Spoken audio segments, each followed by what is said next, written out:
चलिए तो आज की इस वीडियो में एक बार फिर से एसएससी जीडी के जो इम्पोर्टेंट क्वेश्चंस थे, हम सीरीज़ एक स्टार्ट कर चुके थे एसएससी जीडी इम्पोर्टेंट क्वेश्चंस की, जहां पर हम प्रीवियस ईयर क्वेश्चंस डिस्कस करते हैं और साथ में कुछ एक्सपेक्टेड क्वेश्चंस भी होते हैं जो आपके एग्ज़ाम में आने के चांसेस बन जाते हैं।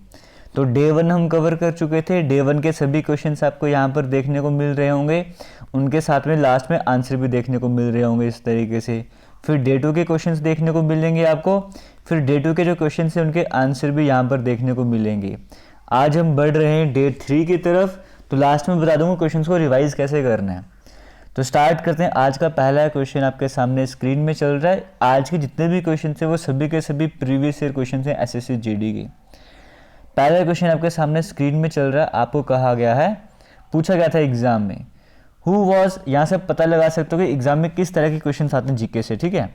पहला क्वेश्चन आपके सामने है, who was appointed as the state election commissioner of Jammu and Kashmir on 30 October 2020। Jammu Kashmir का स्टेट इलेक्शन कमिश्नर किसे अपॉइंट करा गया था 30 अक्टूबर 2020 को। अब यहाँ से आपको समझ आ रहा है, एग्जाम आपका ये नवंबर दिसंबर के महीने में चल रहा था और अक्टूबर का आपसे पूछा गया था, 2020 अक्टूबर का पूछा गया था कि स्टेट इलेक्शन कमिश्नर कौन थे, केवल कुमार शर्मा, वी भास्करन या शत्रुंजय कुमार सिंह या फिर मनोज कुमार। तो यहाँ पे जो सही आंसर हो जाएगा वो हो जाएगा ऑप्शन नंबर ए, केवल कुमार शर्मा जी की बात करेंगे। स्टेट इलेक्शन कमिश्नर चुना गया था जम्मू कश्मीर का, है ना। और आपको तो 5 साल तक या फिर 65 वर्ष तक जो भी एज जाती है तब तक वो सर्व करेंगे वहाँ पे। और अगर आप बार आपसे पूछा जाता है कि या फिर पूछ लिया जाएगी इलेक्शन स्टेट, अगर आपसे जैसे ये आ गया ना कि स्टेट इलेक्शन कमिश्नर के बारे में पूछा गया, आपने बोल दिया के शर्मा मतलब केवल कुमार शर्मा। अगर आपसे पूछ लेगा कि जम्मू कश्मीर की अगर हम बात करेंगे तो यहाँ के चीफ इलेक्टोरल ऑफिसर कौन है, जम्मू कश्मीर के प्रेजेंट में भी जो चीफ इलेक्टोरल ऑफिसर है वो कौन है, अगर वो पूछ लेगा तो आपने बोला है हृदेश कुमार, ठीक है। ये भी कुमार तो वो भी कुमार, हृदेश कुमार। क्लियर हो गया। सेकंड क्वेश्चन की बात करते हैं। आपको यहाँ पर पूछा गया था, which of the following animal breathe through skin. कौन सा एनिमल ऐसा जो अपने स्किन से ब्रीदिंग करता है, फ्रॉग, रैबिट, पीकॉक या फिर डियर। जनरली होता क्या था, बाकी एसएससी के जो क्वेश्चन आते थे पेपर में वहाँ पर बोलता था कि कौन सा एनिमल स्किन के थ्रू ब्रीथ करता है, तो वहाँ पे ऑप्शंस में अर्थवॉर्म देखने को मिलता था, है ना। तो आप बोलते थे अर्थवॉर्म, जो बिल्कुल सही आंसर हो जाएगा। तो यहाँ पे आपको अर्थवॉर्म देखने को मिला ही नहीं, तो इन ऑप्शन के हिसाब से देखा जाएगा तो फ्रॉग बिल्कुल सही आंसर हो जाएगा। फ्रॉग की बात करते हैं जब पूरी तरह से पानी के अंदर होता है ना, तब ये सिर्फ स्किन से ही सांस ब्रीथ करने का काम करता है ना, जब पानी के अंदर होता है। तो ऑप्शन नंबर ए यहाँ पे बिल्कुल सही आंसर हो जाएगा। आगे चलते हैं। आपसे पूछा गया इनमें से कौन सा रिएक्टिव मेटल है, सबसे ज़्यादा रिएक्टिव मेटल कौन सा है, ऑप्शन आपको दिए गए हैं। तो आपको पता सोडियम, पोटेशियम वगैरह ये सब कुछ होते हैं, तो यहाँ पे पोटेशियम आपको देखने को मिल रहा है, तो option number D correct answer हो जाएगा। आगे चलते हैं। 26वें क्वेश्चन की बात करते हैं। आपसे पूछा गया था, dash was the residence of the Mughal emperors of India for nearly 200 years until 1857। क्योंकि आपको पता है इस टाइम पे 1857 की बात करेंगे, कैसे वो अंग्रेज़ यहाँ पे आ गए थे और पंगे ले रहे थे। लेकिन आपसे पूछा गया लगभग 200 सालों तक मुगल एम्परर्स जो थे उनका रेजिडेंस क्या रहा था, कहाँ पे वो रहा कर रहे थे, जहांगीर महल, रेड फोर्ट, आगरा फोर्ट या फिर परी महल। तो आपको तब वो सारे रेड फोर्ट, जिसे लाल किला के नाम से भी जाना जाता है, तो वहाँ पे रहते जो कि ओल्ड दिल्ली में, आपको पता है इसके बारे में ना। और आगे अगर हम बात करेंगे, नेक्स्ट क्वेश्चन की बात कर लेते हैं। 27वां क्वेश्चन यहाँ पे आपसे पूछा गया था, the UP cabinet approved a proposal to name a zoological garden at dash after the freedom fighter and revolutionary Ashfaqulla Khan. UP cabinet minister ने क्या प्रपोज करा था कि हम एक जूलॉजिकल गार्डन है, एक ऐसा जूलॉजिकल गार्डन जो कहाँ पर है, जिसके बारे में क्या थे, जिनका जो अगर हम बात करेंगे नाम है वो एक रिवॉल्यूशनरी जो थे अशफाकुल्ला खान थे, उनके नाम पर रखा जाएगा। तो ये आपसे पूछा गया था और आज के टाइम पे वो नाम चेंज भी हो चुका है। वो जूलॉजिकल गार्डन था गोरखपुर वाला। क्लियर हो गया। इसे गोरखपुर जू के नाम से भी जाना जाता था, तो हम उसकी बात कर रहे हैं। ऑप्शन नंबर ए यहाँ पे बिल्कुल सही आंसर हो जाएगा। 28वें क्वेश्चन की बात करते हैं। तो चैलेंज आपके सामने आज 10 क्वेश्चन का है। आपने कमेंट सेक्शन में बताना है कि आपके 10 में से कितने क्वेश्चन सही हुए, लेकिन चैलेंज आपका आज की इस वीडियो में 8+ का रहने वाला है। क्लियर हो गया।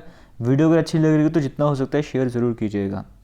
नेक्स्ट क्वेश्चन की बात करते हैं। आपको कहा गया है, who is the author of the book courts of India past to present. एक बुक है जिसका नाम है courts of India past to present. इसके अथर कौन थे आपसे वो पूछा गया। शशि थरूर, सत्यार्थ नायक, जयंता कलिता या रंजन गोगोई। तो यहाँ पर करेक्ट आंसर क्या हो जाएगा आपसे वो पूछा गया था। तो रंजन गोगोई यहाँ पे बिल्कुल सही आंसर हो जाएगा, उनके द्वारा लिखी गई थी। ऑप्शन नंबर डी यहाँ पे बिल्कुल सही आंसर हो जाएगा। और जो पहली बार विजिट करें उनको बताना चाहूँगा, इसी यूट्यूब चैनल पर आपकी एसएससी की क्लासेस भी चलती हैं, रीजनिंग की प्लेलिस्ट भी है, जीडी की प्लेलिस्ट भी है, एसएससी जीडी इंपॉर्टेंट क्वेश्चन के नाम की जो प्लेलिस्ट है वहाँ पे ये वाली वीडियोस में ऐड करता जाऊँगा, जो क्वेश्चन सीरीज आपको करवा रहा हूँ। और आगे चलते हैं, नेक्स्ट क्वेश्चन की बात करते हैं, क्वेश्चन नंबर 29 को। जो भी बच्चे फास्ट वे में कोर्स को कंप्लीट करना चाहते हैं, हमारी एप्लीकेशन पर कोर्स भी चल रहा है जिसका लिंक डिस्क्रिप्शन बॉक्स में मिल जाता है, वहाँ पे जाकर आप एप्लीकेशन वाले कोर्स को भी ज्वाइन कर सकते हो। आपसे क्वेश्चन नंबर 29 में कहा गया है the money value of all the final goods and services produced within the country during a particular year is called. Simple सी डेफिनेशन से क्वेश्चन पूछा गया। सभी जो भी फाइनल गुड्स हैं या फिर सर्विसेज जो भी कंट्री के अंदर प्रोड्यूस होते हैं, पर्टिकुलर टाइम पीरियड की बात करी जा रही है, उसे क्या कहा जाता है? Per capita income, national domestic product, national income या फिर ग्रॉस डोमेस्टिक प्रोडक्ट। यहाँ पे करेक्ट आंसर क्या हो जाएगा? तो जीडीपी ये जो तरह से फुल फॉर्म भी है इसकी, तो वो हमारा यहाँ पर करेक्ट आंसर हो जाएगा। ऑप्शन नंबर डी यहाँ पर बिल्कुल सही आंसर हो जाएगा। 30th क्वेश्चन की बात करते आपसे पूछा गया है which of the following options gives the correct chronological order of the rulers of Maurya empire. Maurya empire के जो रूलर्स हैं उनकी करेक्ट सीक्वेंस आपको बतानी है। तो जब मैं मौर्य एम्पायर के बारे में पढ़ाता हूँ, इसकी सीक्वेंस में एक याद करवाता हूँ। आप ABC पढ़ते हो ना, सीक्वेंस में ABC, आप इसको उल्टा कर दो भाई, CBA कर दोगे तो वो करेक्ट सीक्वेंस बनती है। तो C से बन जाएंगे चंद्रगुप्त, B से बिंदुसार, A से अशोका और बिंदुसार तो लास्ट रूलर थे इसके। इसका मतलब ऑप्शन नंबर सी वाली जो सीक्वेंस है वो बिल्कुल सही जा रही है। ऑप्शन नंबर सी यहाँ पर करेक्ट आंसर हो जाएगा। आगे चलते हैं, क्वेश्चन नंबर 31 की बात कर लेते हैं। आपसे पूछा गया था which of the following is not a fundamental right under the 44th amendment act 1978 of Indian constitution. इनमें से ऐसा क्या है जो फंडामेंटल राइट नहीं है? Which of the following is not a fundamental right under the 44th amendment act. तो अभी right to property, right to equality, right to exploitation, ये सारे के सारे पहले फंडामेंटल राइट हुआ करते थे, पहले की बात करेंगे। लेकिन अभी की अगर हम बात करेंगे, एक 44th अमेंडमेंट एक्ट आया था 1978 का ना, इसी अमेंडमेंट एक्ट के बाद आपको पता है राइट टू प्रॉपर्टी को डिलीट कर दिया गया था। तो अब जो है वो ये हैं मतलब फंडामेंटल राइट्स में, बट राइट टू प्रॉपर्टी अब एक फंडामेंटल राइट नहीं रह चुका है। तो इसका मतलब ऑप्शन नंबर है यहाँ पे करेक्ट आंसर हो जाएगा। और आज के लास्ट क्वेश्चन की बात करेंगे, जैसे अच्छा यहाँ पर क्या है देखो, which of the following countries hosted the 13th edition of T20 ICC under 19 cricket world cup. जो ICC under 19 cricket world cup हुआ था उसके बारे में पूछा गया, किसने होस्ट करा था? तो यहाँ पे 2020 वाले की बात करी गई है। 2020 वाले किसने होस्ट करा था? साउथ अफ्रीका ने होस्ट करा था, इतना आपको पता होगा इसके बारे में अगर क्रिकेट वगैरह देखते हो तो। विनर कौन रहा था? बांग्लादेश रहा था। और फाइनल में रनर अप कौन रहा था? मतलब फाइनल जीता कौन? बांग्लादेश। और मैच किसके साथ होता है? इंडिया के साथ होता है। 3 विकेट से मैच जीत गया था बांग्लादेश की बात करेंगे। तो उसी तरीके से अगर आपसे 2022 का पूछ लेगा तो 2022 का किसने होस्ट करा है? वेस्ट इंडीज़ ने होस्ट करा है। तो भाई इसमें विनर कौन रहा था? इसमें इंडिया विनर रहा है। इस तरीके से आपको ये भी पता होना चाहिए। अब मैं आपको बता देता हूँ आपने क्या करना है। jklatestinfo.com सर्च करना है, गूगल वगैरह जो भी क्रोम वगैरह जो भी यूज़ करते हो वहाँ पे jklatestinfo.com सर्च कर लेना। हमारी इस तरह से वेबसाइट आपके सामने ओपन हो जाएगा कि jklatestinfo.com के नाम से। फिर आपने यहाँ पर क्या करना है, आपने यहाँ पे जाना है MCQ वाले सेक्शन पर। आप जैसे ही यहाँ पर MCQ पर क्लिक करोगे तो आपको यहाँ पर ढूंढना है, क्या ढूंढना है? SSC प्रैक्टिस क्वेश्चन की बात नहीं कर रहा मैं, आपको जाना है SSC GD इंपॉर्टेंट क्वेश्चंस पे। आप जैसे यहाँ पर जाओगे और क्लिक हेयर पे क्लिक करोगे, जैसे क्लिक हेयर पे क्लिक करोगे आपके सामने जो इंपॉर्टेंट क्वेश्चन सारे स्टार्ट हो जाएंगे। आप इनको कभी भी रिवाइज़ करना चाहते हो रिवाइज़ कर सकते हो।